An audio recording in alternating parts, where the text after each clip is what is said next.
The real Goodfellas. Martin Scorsese called me into his trailer and said, everybody loves you on the film. You know, you're keeping everybody up, because I was doing jokes all the time. Put all your own street words in there, so that's like MIA means, you know, if you want me to wind up in MIA, that's when I had the bandage on my head, and treat me like a half a gay person. I don't want to say that word. I don't like that word. And when you get dressed up, the kids used to get dressed up and walk on the corner with all the wise guys.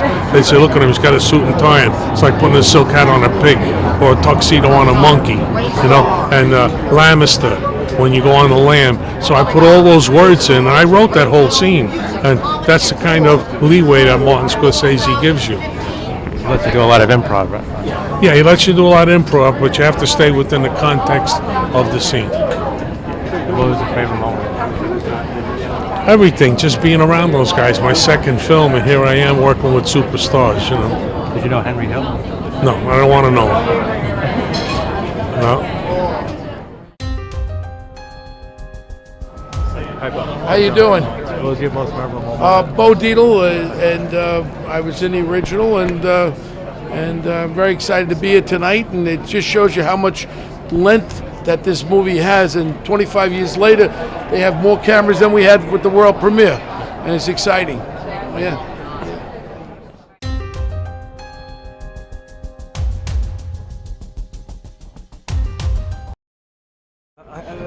There was so many moments. I kind of I just remember all the times that I, in between takes, bothering Martin Scorsese with questions about Mean Streets, and just how great he was with me about that. He was very patient. I was just like an excited kid. I kind of feel that way now. I'm reverting to that excited kid.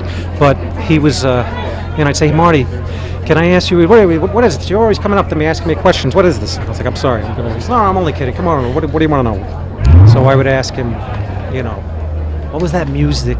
You know, what was that in Mean Streets? And he ended up making a tape for me with all these Ray Barretto songs on it from Mean Streets, and that meant a lot to me. And you know, I that's off the top of my head, that's what I'm thinking. We had previews that where the audience would get a little riled up, and occasionally women would get up and leave, sort of, you know, a little offended. And then we would do preview cards, and people would write really strange things on the cards. I won't mention, but it's that word that's used a lot all over the card and things like that. So the previews really didn't tell us what the movie was going to be when the general public saw it. It was unusual that way. We were all terrified when it opened because the previews had been so difficult. But when the reviews started coming in, I think the second or third review was one of the trays. The only really bad one was one of the trays, actually. It was an early one. But then all the other reviews came in, and they were great, and we were surprised. And, you know, all's well that ends well, I guess.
Sorry, guys. They're pulling me away. Are you pulling me back? Goodfellas again and celebrating Goodfellas Thank again. you. Thank you.